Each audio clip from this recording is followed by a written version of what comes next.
Oi gente, tudo bem com vocês? No vídeo de hoje eu vou falar sobre projetos de leitura, de contação de histórias online, sobre racismo e de livros, filmes e documentários relacionados ao assunto. Então, vamos começar falando sobre leitura. Hoje eu quero destacar o projeto Lê Pra Mim.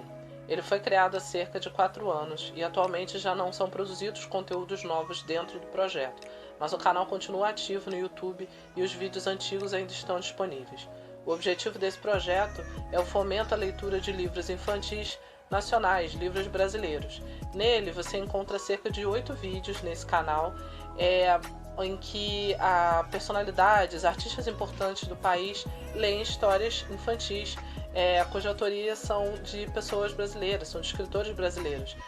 Dentre eles, dentre os intérpretes, estão a Léa Garcia, a Lucélia Santos, a bailarina Ana Botafogo e a Mariana Xavier, a atriz que interpretou o famoso papel da Marcelina, filha da Dona Hermínia na série de filmes Minha Mãe é uma Peça. Dentre as leituras famosas que elas interpretam estão Menina Nina, do Ziraldo, e Marcelo Marmelo Martelo, bastante conhecido pela gente lá no Miraflores, escrito pela Ruth Rocha.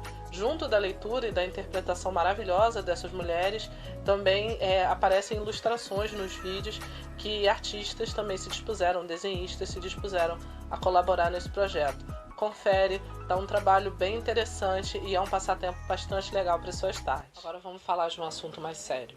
A pauta agora é o racismo. Nas últimas semanas dessa quarentena, casos bastante importantes ganharam espaço na mídia. Dentre eles estão o caso da menina Fatu, adolescente de 14 anos, aluna de um colégio particular na zona sul do Rio de Janeiro, que sofreu ofensas racistas graves no espaço virtual de ensino da escola. E também do americano de 42 anos, George Floyd, um homem negro que foi morto pela polícia do estado de Minnesota. Ele teve o seu pescoço pressionado pelos joelhos de um dos policiais, apesar de insistir em dizer que não conseguia respirar. Recentemente também teve o caso do menino Adriel, um garoto negro de 12 anos que criou um perfil no Instagram para divulgar o seu trabalho com literatura infantil e juvenil. E um dos seus seguidores, em conversa privada, lhe fez ofensas racistas, dizendo que, como negro, ele deveria somente ser pobre e cavar carvão, ser carvoeiro e nada mais que isso, que a leitura não lhe cabia. Se a gente parar para pensar bem, esses fatos mostram que a gente ainda tem muito para melhorar como sociedade. A falsa ideia de superioridade de algum grupo humano sobre o outro, com base nas suas características físicas, foi uma ideia que ganhou força no século XIX.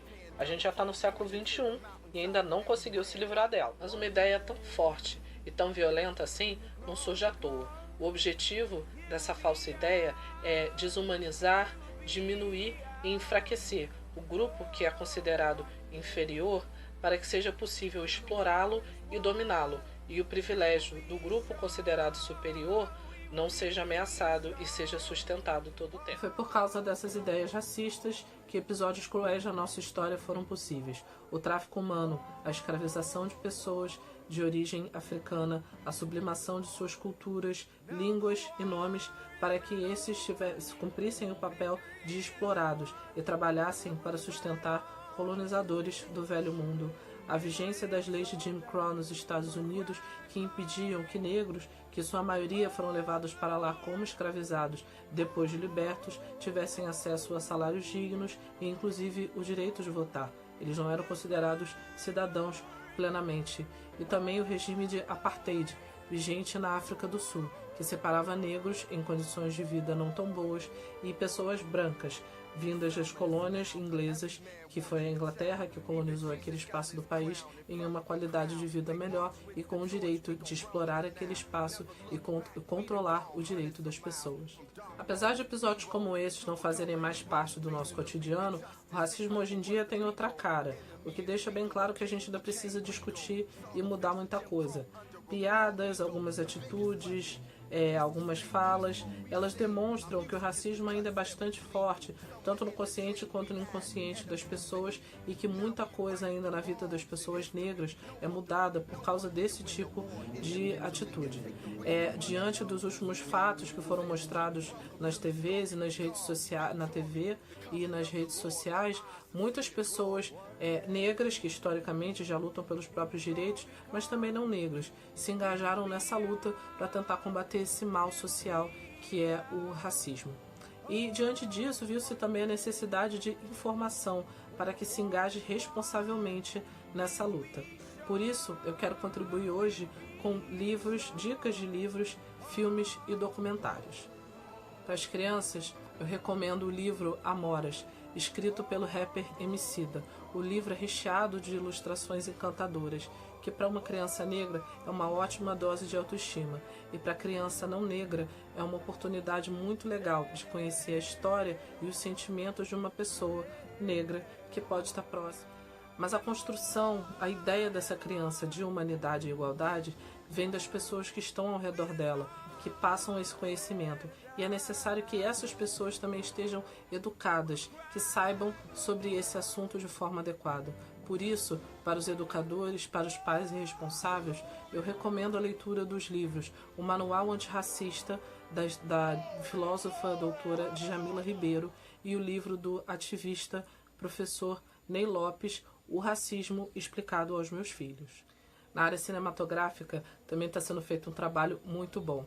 Eu queria recomendar o filme A Outra História Americana, que é a história de um neonazista que, depois de cometer um crime de ódio, motivação racial, é preso.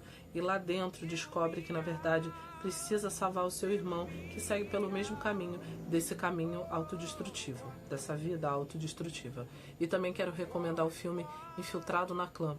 É a história do primeiro policial negro de uma pequena cidade nos Estados Unidos que resolve enfrentar sozinho a Ku Klux Klan, se infiltrando nela, um policial negro. E como documentário, eu quero recomendar Eu Não Sou Seu Negro, baseado na obra de James Baldwin, e também o documentário A 13ª Emenda, dirigido e produzido pela cineasta famosa Ava DuVernay, também criadora da série Olhos que Condenam, que fez grande sucesso na Netflix. Eu quero encerrar esse assunto de hoje com uma fala do escritor James Baldwin. Why it was necessary to have a nigger in the first place. Because I'm not a nigger. I'm a man. Por hoje foi isso, gente. Se você precisar de algum apoio, quiser mais alguma indicação de conteúdo, tiver alguma crítica ou qualquer sugestão, é só mandar uma mensagem pra gente pro e-mail ou pro aplicativo. A biblioteca continua por aqui. Semana que vem tem mais. Tchau, tchau.